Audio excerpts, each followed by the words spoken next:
लाल छड़ी मैदान खड़ी क्या खूब लड़ी। फिल्मी गुड्डी में आज हम जिस अदाकारा के बारे में बात कर रहे हैं वे बेहद खूबसूरत, हसीन और बहुत अच्छी अदाकारा होने के साथ साथ उनमें अच्छा नृत्य करने का हुनर भी था।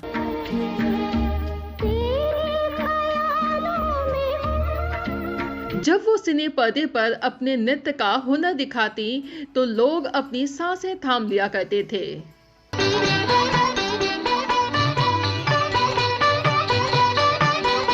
वहीं जब वे अपनी बड़ी बड़ी भूरी हिरनी जैसी आंखों से देखती तो दिल चीर जाती।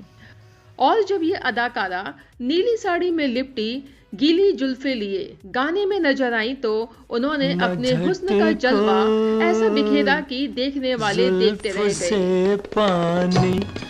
यहाँ तक कि 60 के दशक में युवाओं की धड़कन बन चुकी थी ये अदाकारा और अपने फिल्मी करियर से सफलता की वो ऊंचाइयां हासिल की जो बहुत कम हीरोइंस ही कर पाती हैं। लेकिन क्या आपको पता है कि ये सब इन्हें विरासत में मिला था? ये अदाकारा थी राजश्री। बाल कलाकार के रूप में अभिनय के क्षेत्र में कदम रखने वाली ये अभिनेत्री 60 के दशक की टॉप मोस्ट एक्ट्रेस बनी। बॉलीवुड की जाने मानी अभिनेत्री राजसमरी शांताराम, जिन्हें राजश्री के नाम से जाना जाता है, 8 अक्टूबर 1944 को मुंबई में जन्मी। इनके पिता वी शांताराम जी हिंदी फिल्मों के जाने माने डायरेक्टर, प्रोड्यूसर और अभिनेता भी रहे। वहीं माता जयश्री भी बहुत अच्छी अदाकारा रही। जयश्री वी शांताराम की दूसरी पत्नी थी और उन्हीं की बेटी थी राजश्री। वहीं उनके भाई किरण शांताराम मुंबई के शरीफ थे। राजश्री ने बाल कलाकार के रूप में महज 10 साल की उम्र में 1954 में सुबह का तारा नाम की फिल्म से बॉलीवुड इंडस्ट्री में कदम रखा। ये फिल्म उन्हीं के पिता वी शांताराम ने प्रोड्यूस और डायरेक्ट भी की थी। इस फिल्म में उनकी मां ने भी अभिनय किया था और वे भी 40 और 50 के दशक की जानी मानी अदाकारा रही थी। और इसी का प्रभाव पड़ा छोटी राजश्री पर और उनकी पहली ही फिल्म में, जहां उन्होंने बाल कलाकार के रूप में सबका ध्यान अपनी तरफ आकर्षित किया। वहीं उनकी पहली फिल्म से ही साबित हो चुका था कि अभिनय उनके रगों में बसा है और इस फिल्म का एक गाना काफी मशहूर हुआ था। खिड़की से निकाली गर्दन और भग भग बोला अंजन।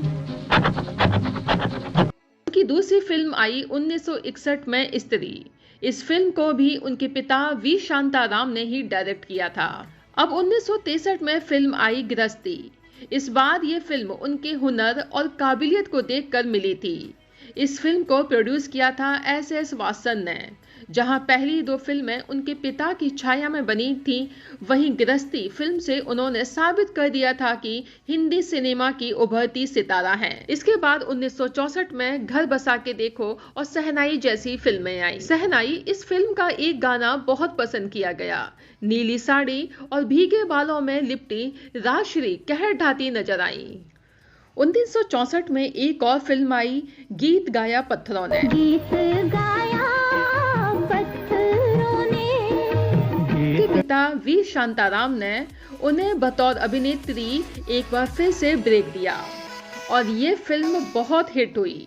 इस फिल्म के गाने अभी तक याद किए जाते हैं। वहीं जितेंद्र की भी ये डेब्यू फिल्म रही। इसके बाद राजश्री ने पीछे मुड़कर नहीं देखा और एक के बाद एक कई बड़ी फिल्में साइन की। 1965 में राजश्री की 2 फिल्में आई, दो दिल और जानवर। फिल्म जानवर में शम्मी कपूर के साथ काम किया। ये फिल्म उनके फिल्मी करियर के लिए नींव का पत्थर साबित हुई। इस फिल्म का एक गाना खूब मशहूर हुआ। लाल छड़ी मैदान खड़ी क्या खूब लड़ी क्या खूब। यहाँ तक कि इस फिल्म को सिने जगत में यादगार फिल्मों में से गिना जाता है। और इस तरह से 1966 में राजश्री की 2 फिल्में रिलीज हुई।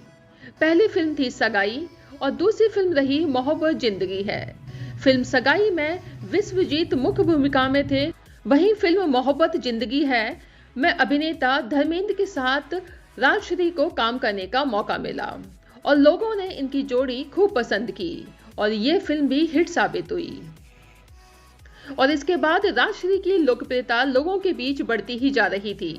उन्होंने अपने समय के सर्वश्रेष्ठ अभिनेताओं के साथ काम किया और इस तरह से 1967 में राजश्री की 3 फिल्में आईं। पहली फिल्म थी दिल ने पुकारा, दूसरी फिल्म रही गुनाहों के देवता और तीसरी फिल्म थी around the world. Film around the world में राज कपूर के साथ काम करने का मौका मिला राजश्री को। इस फिल्म की शूटिंग ज्यादातर विदेशों में की गई। वहीं उनकी मुलाकात अमेरिकी छात्र ग्रेग चैपमैन से हुई। यहीं से दोनों का प्यार परवान चढ़ा और दोनों एक दूसरे को डेट भी करने लगे। इसके बाद 1968 में राजश्री की 2 फिल्में आईं, सुहागरात और ब्रह्मचारी। फिल्म सुहागरात में एक बार फिर से जितेंद्र के साथ काम किया और दोनों की जोड़ी एक बार फिर से पसंद की गई। इसी साल इनकी दूसरी फिल्म आई ब्रह्मचारी। इस फिल्म में शम्मी कपूर के साथ काम किया और इस फिल्म में राजश्री का अभिनय खूब पसंद किया गया और राजश्री की गिनती उन बॉलीवुड की अभिनेत्रियों में की जाने लगी जो अपने अभिनय के लिए जानी जाती थीं। और इस तरह से शम्मी कपूर के साथ इनकी जोड़ी खूब पसंद की गई और ये फिल्म भी हिट साबित हुई। और राजश्री की सभी फिल्मों में से ब्रह्मचारी फिल्म को सबसे बेहतरीन फिल्मों में गिना जाता है। फिर खबर आई कि राजश्री ने अपने अमेरिकी दोस्त ग्रेग चैपमैन से शादी कर ली। पूरे भारतीय रीति रिवाजों के साथ पूरे 5 दिन तक शादी समारोह चला। इसके बाद राजश्री अपने पति के साथ अमेरिका चली गईं और 1973 में उनकी एक और फिल्म आई नैना, जिसकी शूटिंग उन्होंने शादी से पहले ही पूरी कर ली थी।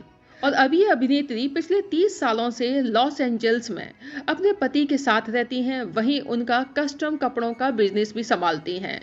फिल्मों के प्रति अपने लगाव के चलते वह हैक ओ लालटेन और टेंटेड लव एंड मानसून जैसी फिल्मों में एज अ असिस्टेंट डायरेक्टर भी काम कर चुकी हैं। और इनकी एक बेटी भी है, चंद्रिका चैपमैन। वो भी अपने पिता के साथ कारोबार संभालती हैं और मां की तरह बेटी में भी फिल्मों को लेकर लगाव है, जिसके चलते इंग्लिश फिल्म वाइल्ड कैक्टस में प्रोडक्शन असिस्टेंट के तौर पे काम किया। इस अदाकारा का कौन सा गाना, कौन सी फिल्म आपको सबसे ज्यादा पसंद आई, कमेंट सेक्शन में जाकर हमें जरूर बताइएगा। आपको हमारी प्रस्तुति कैसी लगी ये भी जरूर बताइएगा, हमें इंतजार रहेगा। अब फिल्मी गुड्डी को इजाजत दीजिए।